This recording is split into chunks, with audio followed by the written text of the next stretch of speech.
Hey, it's Chris, Liege Games. So, it's March, right? A couple months into the year, and things have changed. Things are all over the place, right? So, anticipated games that have come already, anticipated games that have already arrived, anticipated games that are on their way. What is still highly, highly anticipated for 2024? Because I thought this is worthwhile going and saying, okay, how have my tastes changed? What am I still anticipating? What am I looking forward to? And what's already ended up? Because those things can kind of get crossed off the list because there's plenty of things to fill the rest of the list.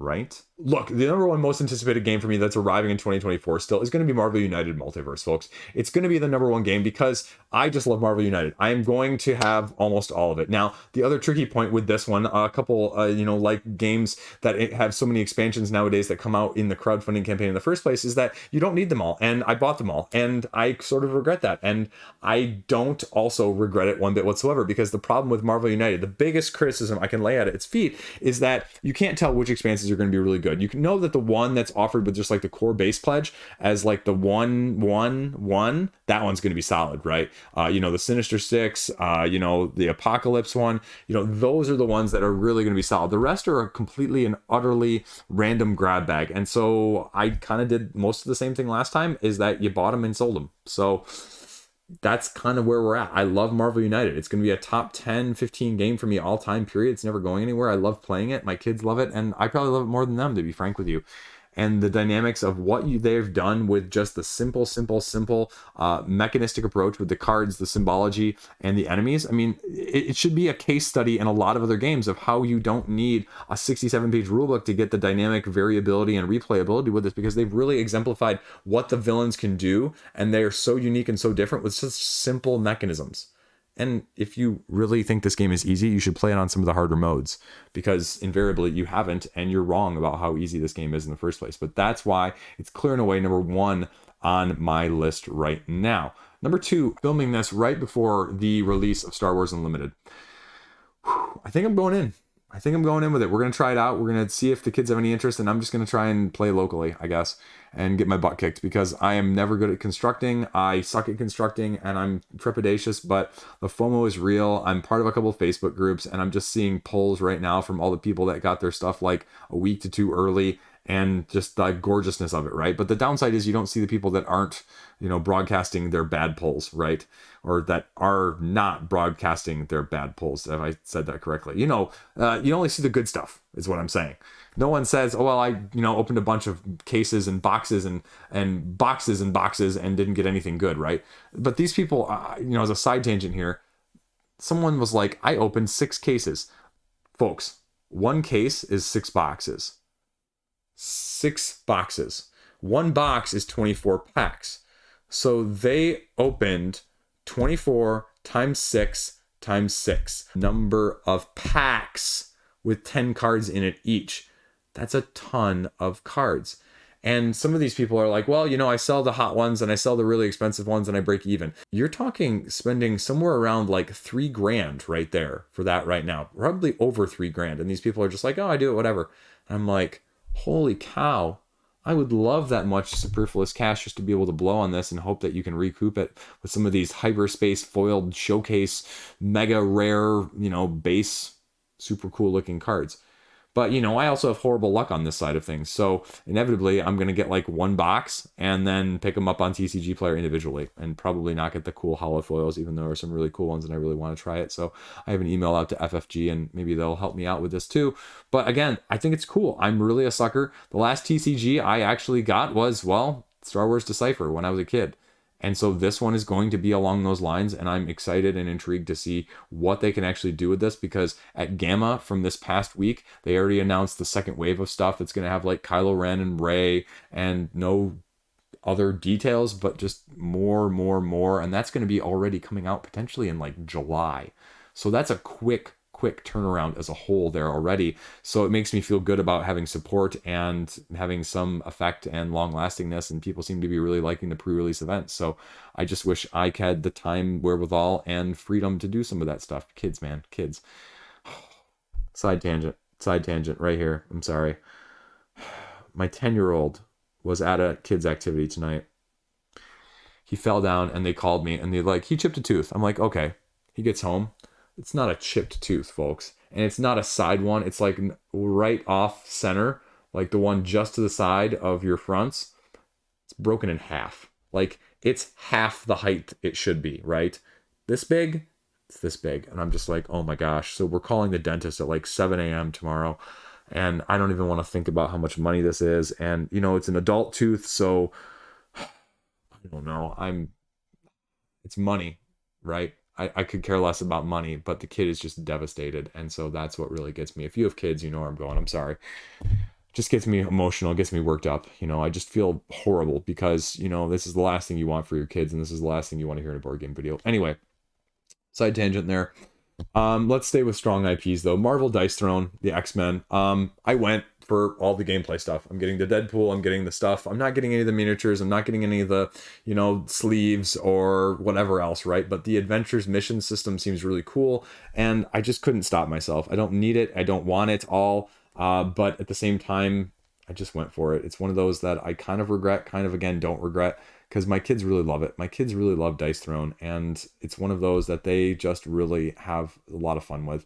And am I super impressed by all of the mechanics with all of the X-Men characters? To be honest with you, not really. I was a little underwhelmed. I was one of those people. But you know what? I'm also willing to give it a chance.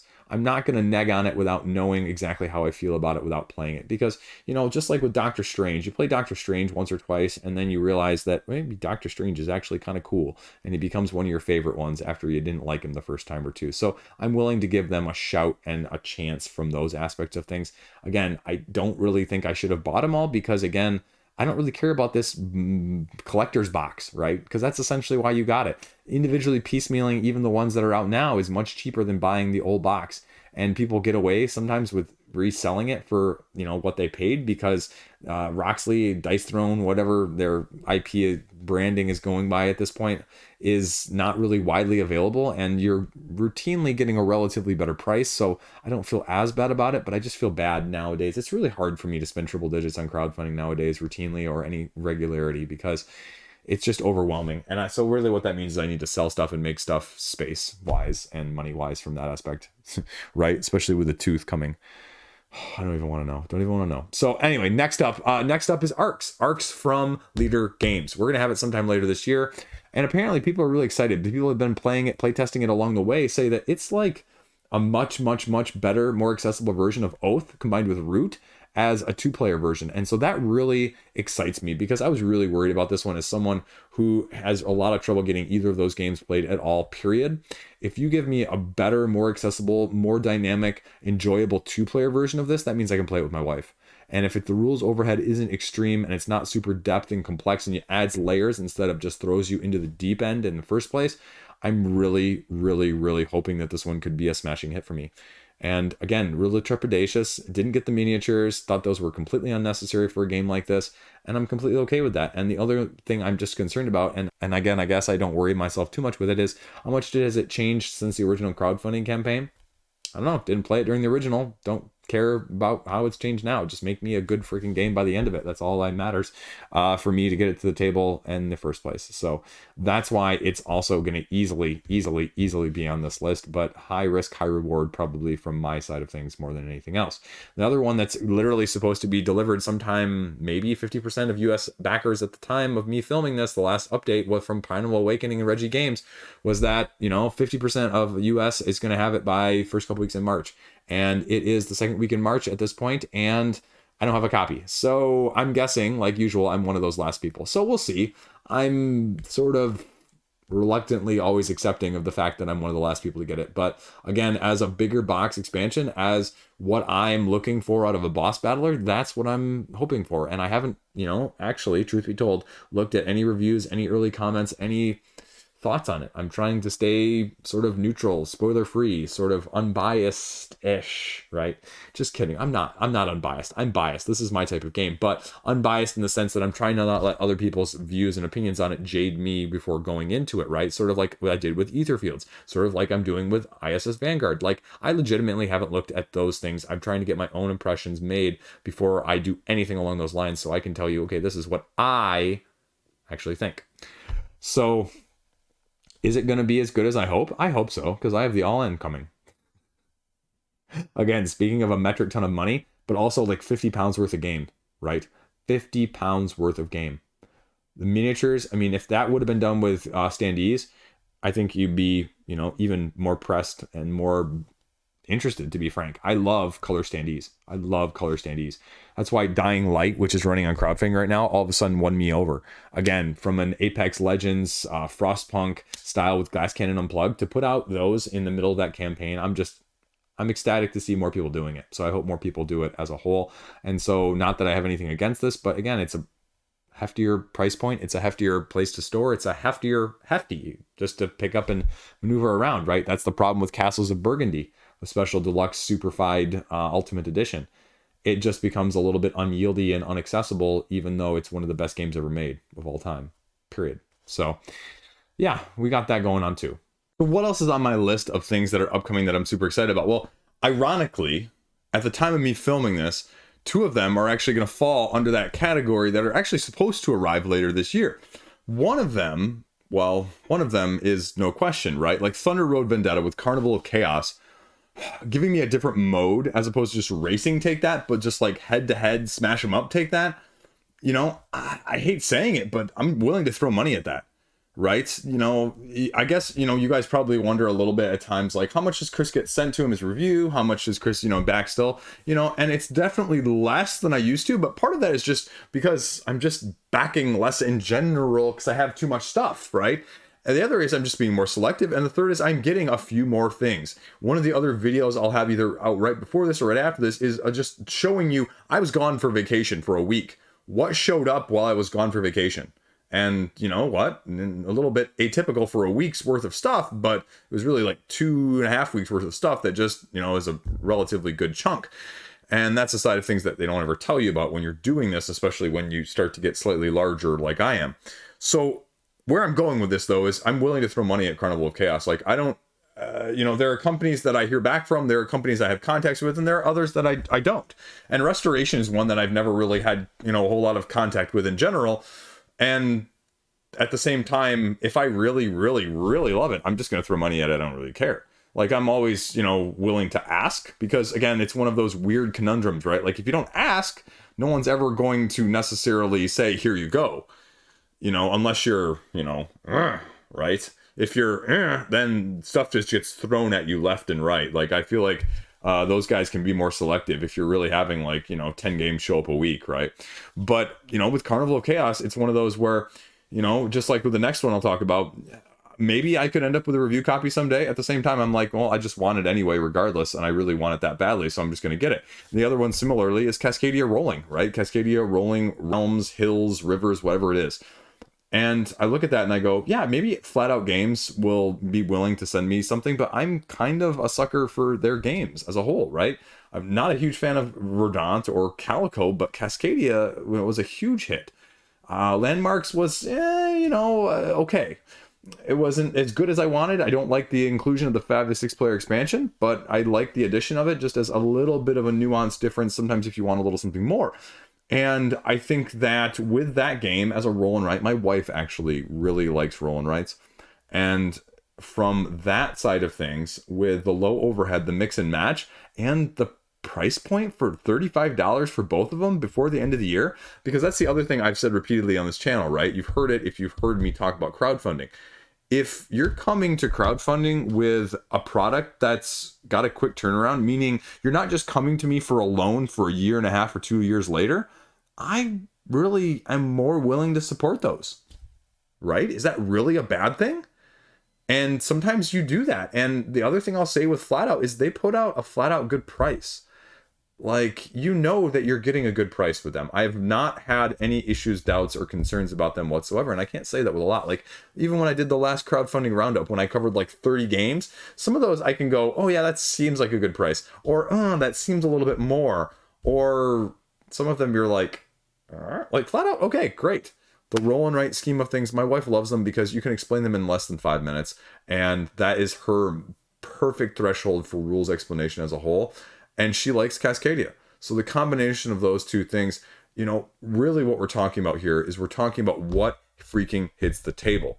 That is the main aspect of this video. Why the anticipation is so high. So you know, I hate to say like two things actively funding, but yeah, that's the truth, folks. Next up, again, I covered this one previously. This was on a couple people's top 10 lists of 2023, but that's Evenfall as a tableau building game. And it's going to have later availability in the spring here. And I kind of want to see where it's coming out, what it's looking like, because I kind of got mixed feelings for the other one that I pre-ordered now with Faraway. And that's supposed to be arriving sometime later this month from like Pandasaurus. And I just saw, Jeremy, your review of it was kind of like, it was okay. And, you know, I don't know. Now you made me a little bit trepidatious, right? Because I've said this a couple times as well on the channel. Like, I don't have a great track record with pre-ordering games from retail or buying retail games. And I just had a retail order show up. I was talking about that with that review that'll be, or that unboxing, rambling. I like the Board Game Co. title with that, of just going through my rambling thoughts as I'm looking at these games for the first time and showing you, you know, whatever is inside. Of just picking up retail stuff, and I'm looking at my retail that I got with that, and I'm going, you know, it seemed really good at the time, but 3 of them are going to be an interesting test. 2 are getting some hype and hotness right now. 1 of them is old from last year, but is a little bit divisive. And I got a promo for Wandering Towers to go along with it. Wandering Towers, that one up there, Die Wanderland, one of my best games from 2022. Picked up one of the promos finally because I needed to just break the free shipping threshold. But Evenfall, really intrigued to see if it stands up to the hype, just like Faraway, a port over to North America now that it's going to get more of a wide release. It was an Essen release in 2023, very, very limited. People spiking it on the secondary market for like twice its cost. So when it gets more of a wide available tableau release, is it going to hold up as well as we think? I don't know. Again, just like Faraway, sort of under the radar, just like Veil of Eternity. Whoops, spoilers. And will I like it as much as I think I'm going to like it? That is my dilemma with retail. Like crowdfunding, I seem to have a better radar for that side of things, but that's also out there. So speaking of things that are not yet over, but should be coming over, you know, sometime in the next like 2 months, month and a half-ish, to retail in North America, because somehow, again, it's already released in Europe. You lucky Europe, you folks can tell me how this is going. Heat, Pedal to the Metal, Heavy Rain expansion, offering new course, offering another driver. Do you really need it? No. Nope. Haven't played that game enough to justify it. Will I own it? Yep. One of my top games again from 2022. It's sitting right back here, I think behind Dune, if I'm remembering. Nope, just actually behind Sea Dragons right there. You can see it with Bullet, Ragnaroks, and Castle by the Sea, which means I actually am overdue on updating you guys on my Purge video from earlier this year. So we need to talk about that. It's going to be a spicy one again. But that's sort of the dilemma in this situation is expansion content. Do I need it? Absolutely not. Do I want it? Absolutely. The next game on this list is going to be very similar. I don't have a release date for the next one, but this one is supposed to be, I'm thinking April. So people are kind of divisive about it. And with the modularity of the base game, of the adding layers or not, again, the hotness of it has not wavered. So standing the test of time, I mean, that's really the question with some of this retail stuff, right? It kind of goes, woo, and then it's gone. But this one seems to be holding true. People like it. You know, the heavier gamers don't seem as enamored with it. And you know what? That's okay. You don't need to be enamored with it. It's not for you. It's like why people were, you know, bashing on Wingspan, bashing on Catan, bashing on Splendor. Like, folks, you can be a really good game for a lot of people and not be a good game for people that are like neck deep into the hobby. Like, great, it's not for you. It's for everyone else that wants a lighter experience, that wants that style of mechanistic approach with a little bit more randomness, chaos, and card play. You know what? If you give me more of that, that's why I own everything named Bullet. Soon. I'll get Paw and Palette later after the crowdfunding campaign. But that's, you know, just fun to play stuff like that. And especially as I get older and as my kids get older and as time gets crunchier, not the mechanics, crunchier in terms of I just don't have as much. You know, if I can play it under an hour, folks, it's going to shoot up to the top of the list. We just went on vacation. I'm going to do another video showing you the games I brought with me on vacation and why they're all in boxes like about this size or smaller. Because that's what happens. And you know what? If that's not you, awesome. I'm very happy for you. But it's very hard for me to do that nowadays. And so anything I can do to optimize it from those aspects is just, you know, Chef's kiss. So, speaking of the next one, though, Ares games. One of my, again, top games from a couple years ago, 2 years ago again. This is like, just 2 years ago being recycled, repeated, and brought to fruition, right? War of the Ring, the card game. I stand by that. I would much rather play that because, again, I can get it played. I don't have time to an hour teach, an hour setup, and 3 hours worth of War of the Ring, the second edition, right? I'd love to own that game. I can't get Star Wars Rebellion played. So why would I do that? Oh, that's right. I can play it in the card version of things. Oh, it's not quite encapsulating things. Well, you know what? It's pretty darn freaking close. And now, unlike the first expansion that came out, we're going to actually get an expansion that adds, a little bit of cooperative, I believe, but also just more content to be able to mix, match, and sort of create more. And that should intrigue you. Fire and Swords is the name of the expansion. And I don't think there's a release date, but I think it's actually like later, much later in the year. But I thought the first expansion was going to be that. And as soon as I found out, really realized that it was a solo one, I was like, oh, crap. Because that's not a game I'm going to want to play solo. But cooperatively, competitively with my wife, I like that. Lord of the Rings Confrontation. I own both of those editions, right? The deluxe and the regular, the ones that are out of print. Yeah. So I have a thing with that. If you've watched this channel to any greater extent or length, I love these 2-player duelers, which coincidentally leads me into the next little snippet here, which coincidentally leads me into the next little slip, if you will. But that's also in the lines of, we haven't heard any news upcoming from Mindclash about Ironwood as another 2-player different asymmetric dueler. I love the idea of this. And supposedly, I think this is going to be a little bit lighter fare comparatively. And it's going to also be, retail, maybe, hopefully. So I can't wait to see what they can do with that. I love the premise of that. It reminds me of one of the other games we'll talk about on the upcoming anticipated crowdfunding updated video with Wormwood. This is my vibe, folks. I know that some of you don't watch those videos, right? I did the one that was talking about Massive Verse and the other one that I'm completely blanking on right now as well, Chroma Arcana. But that's the stuff I do a lot of, and I love it. And I've got a deck of Summoner Wars just sitting right here on the table in front of me. So, I put my money where my mouth is. That's okay. Speaking of War of the Ring, right? The card game. That's what that is, essentially. Well, not even essentially. It is. I don't know why I'm doubting things, but that's why it's also on the list. Heaviest game on this list we have to talk about, though, next, and that is Andromeda's Edge. I don't know how I feel about Andromeda's Edge.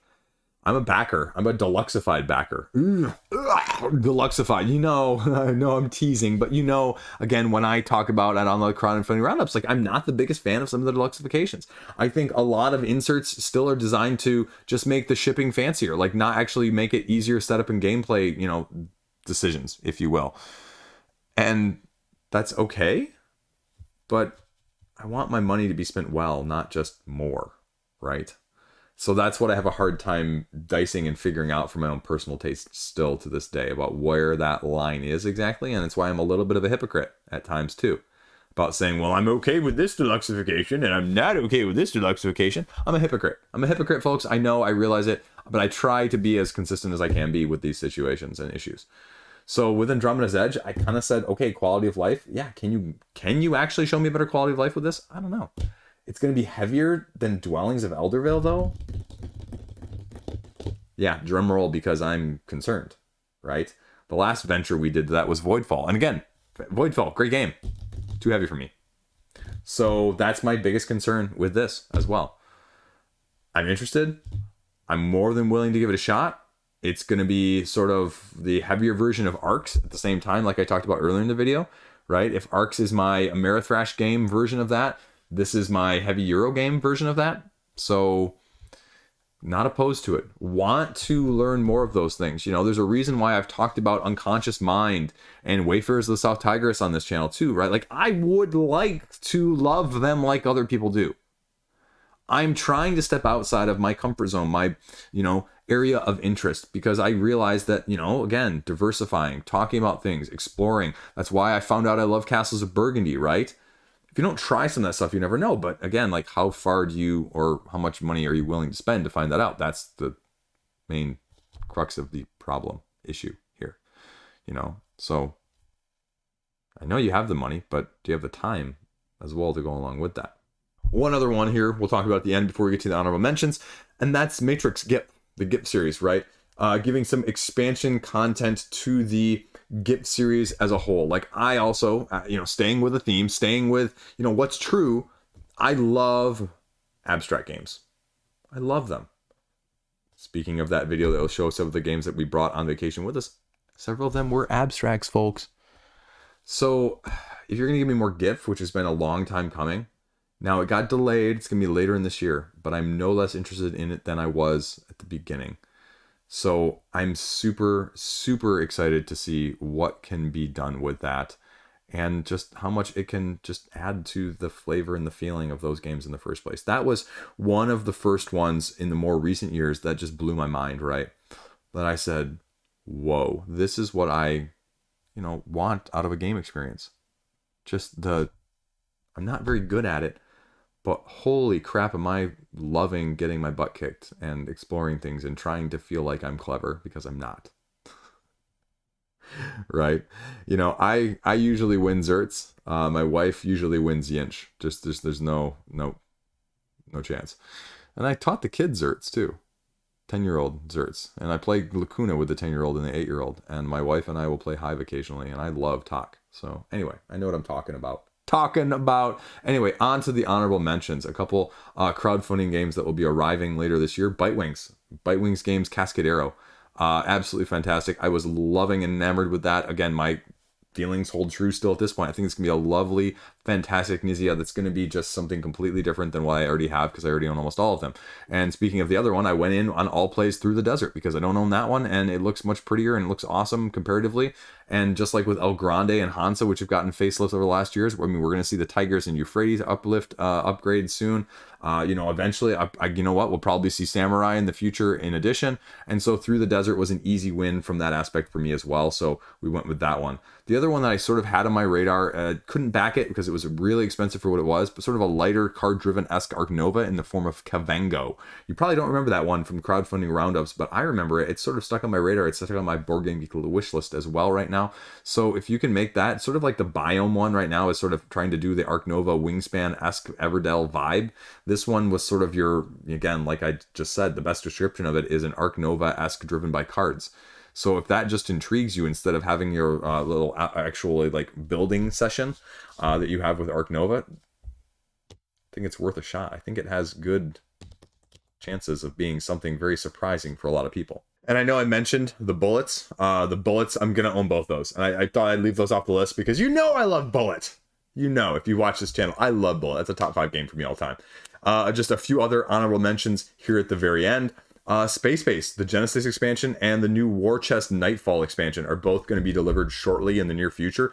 And if you have heard me a few times mention Space Base on this channel, the Genesis expansion, they basically make it sound like this is the only expansion you need. This is just giving you more of all the good stuff. Like, my wife and I were not a big fan of the Pluto expansion, and it just added some weird gimmicks and the little ship things, and we just weren't a huge fan of those. And so you're just going to give us more goodness. That is one of our most played adult games.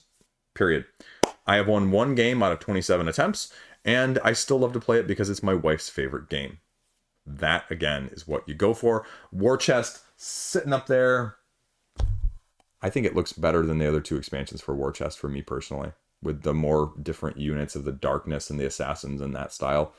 So it just appeals to me more. Sometimes you're right, you have a type. And that has always been more of my type, especially when I play, even games like this, talking about Summoner Wars 2, just the expansions that come out on a routine basis. These, again, just like with Bullet, I would mention them, except for the fact that that's an obvious mention, and I don't want to be totally obvious, but Plaid Hat puts out a freaking awesome product, and I'll be talking to you very shortly about the 2 latest expansions that they sent me in addition, and why I love that game, again, in a nutshell. So again, things like that are going to be just fantastic, that you aren't necessarily revamping or redoing or even completely innovative, but just, again, the best stuff seems to be lately not always the most crazy different, but the stuff that takes a new spin on something you've seen done well.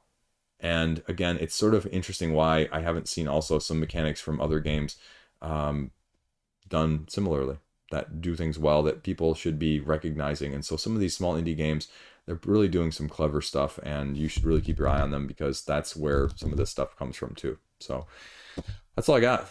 I anticipated upcoming arrival wish list, all in one, 2024. Shortly after this as well, we'll talk about the updated upcoming crowdfunding games of the year as well that we'll be talking about separately for the campaigns yet to come. Boom, shaka laka. That's all I got. Have a great freaking day. Stay classy. Thank you for watching. So yeah, peace out.